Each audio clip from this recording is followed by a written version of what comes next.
आइए अब बात करते हैं उन पैरामीटर्स की जिनकी चेंजेस से एंजाइम्स की एक्टिविटीज़ चेंज हो जाती हैं। मसलन टेम्परेचर। अच्छा, याद रखें एंजाइम जो हैं वो ज़्यादातर प्रोटीन इन नेचर होते हैं, तो प्रोटीन के ऊपर हीट का, पीएच का और मुख्तलिफ़ केमिकल्स का असर होता है। ठीक है, अब जैसे टेम्परेचर है, अब टेम्परेचर बढ़ेगा तो एंजाइम की एक्टिविटी बढ़ेगी, लेकिन एक हद तक। अगर वो ऑप्टिमम टेम्परेचर को क्रॉस कर जाएगा मीडियम, तो प्रोटीन होने की वजह से एंजाइम्स जो है वो डीनेचर होना शुरू हो जाएंगे, यानी एंजाइम्स टूटना शुरू हो जाएंगे। एंजाइम्स जो है वो कोगुलेट हो जाते हैं, उनका स्ट्रक्चर चेंज हो जाता है और वो इनएक्टिव हो जाते हैं। तो एक ऑप्टिमम टेम्परेचर जो है वो बहाल रखना ज़रूरी होता है। अभी ऑप्टिमम टेम्परेचर कैसे बहाल होगा और किन कंडीशंस में ये एक्सट्रीम हद टच करेगा। देखिए, ऑप्टिमम टेम्परेचर से मुराद ये है कि बॉडी का टेम्परेचर 98.6 होता है, तो अगर इस टेम्परेचर पर बॉडी मेंटेन की हुई अपना टेम्परेचर, तो एंजाइम सही तरीके से काम करते चले जाते हैं। लेकिन जैसे ही ये 99, 100 या हाई 101 टेम्परेचर पर पहुंच जाएगा, तो होता ये है कि हाइपर पायरेक्सिया में सर्टेन एंजाइम्स डीनेचर होना शुरू हो जाते हैं और बॉडी का मेटाबॉलिज्म में भी फ़र्क आ जाता है। यही वजह होती है कि हमें कमज़ोरी होना शुरू हो जाती है, हमारी भूख में कमी हो जाती है, हाजमा ख़राब हो जाता है। बुखार में हाजमा सही नहीं रहता है। ठीक है, तो हाजमे के जो एंजाइम्स होते हैं वो भी एक बहुत आइडियल मिसाल है कि वो टेम्परेचर सेंसिटिव होते हैं और प्रोटीन होने की वजह से वो डीनेचर होना शुरू हो जाते हैं। तो बस एक ऑप्टिमम टेम्परेचर होना बहुत ज़रूरी है। दूसरा पीएच आपको पता है power of hydrogen ion concentration होती है। जितना 7 से नीचे पीएच की वैल्यूज़ होती हैं वो सारी एसिडिक कहलाती हैं, और 7 से ऊपर जो है वो बेसिक कहलाती हैं। अब एक एंजाइम है जैसे पेप्सिन है, अब ये मैदे में रिलीज़ होता है, स्टमक में रिलीज़ होता है और ये प्रोटीन्स को डाइजेस्ट करता है। इस पेप्सिन की एक्टिविटी के लिए पीएच 2 रिक्वायर्ड है, या तकरीबन 2 रिक्वायर्ड होता है। ये 2 पीएच बहुत ज़्यादा एसिडिक है और एसिडिक मीडियम में ही ये एक्टिव रहता है। अगर इसको बेसिक मीडियम मिलना शुरू हो जाएगा तो पेप्सिन जो है वो स्लो हो जाएगा और डीएक्टिवेट हो जाता है।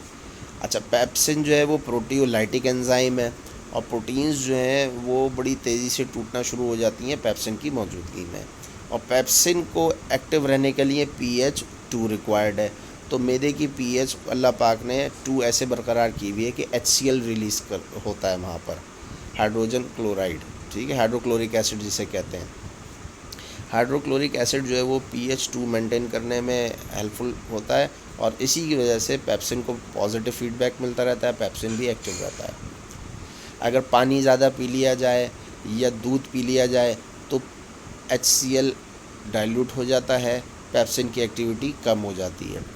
यही वजह है कि देखा गया है कि जब किसी पेशेंट को हाइपर एसिडिटी हुई होती है, मैदे की वजह से मैदे में तकलीफ़ हो रही होती है और सीने में जलन हो रही होती है, तो या तो दूध पिलाया जाता है, ठीक है, या अगर पानी पी ले तो उससे भी वक्ती तौर पर पीएच जो है वो डाइल्यूट हो जाती है और तेज़ाबियत कम हो जाती है। दूध का इस वजह से मैं जिक्र कर रहा हूँ कि दूध के अंदर जो है बाइकार्बोनेट आयंस होते हैं, सोडियम बाइकार्बोनेट होता है और ये सोडियम बाइकार्बोनेट जो है बेसिकली पीएच को कम करता है।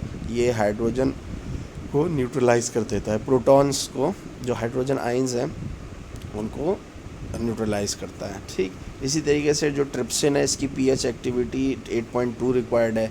ये जो है ट्रिप्सिन जो है वो ड्यूडेनम में मौजूद होता है और ये ड्यूडेनम में आता है पेनक्रेटिक डक्ट के ज़रिए। पेनक्रेटिक डक्ट में पेनक्रेटिक जूस होता है जो पेनक्रियास रिलीज़ करता है।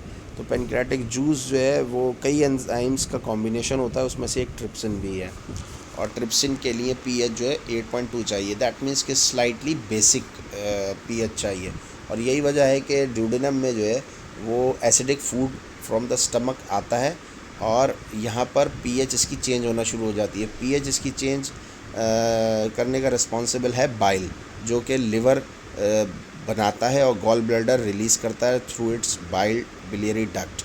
ये बिलियरी डक्ट भी जो ड्यूडेनम के सेकंड पार्ट में खुलती है और इधर से पेनक्रेटिक जूस की डक्ट जो है, पेनक्रेटिक डक्ट जो है वो भी second part of the duodenum में खुलती है।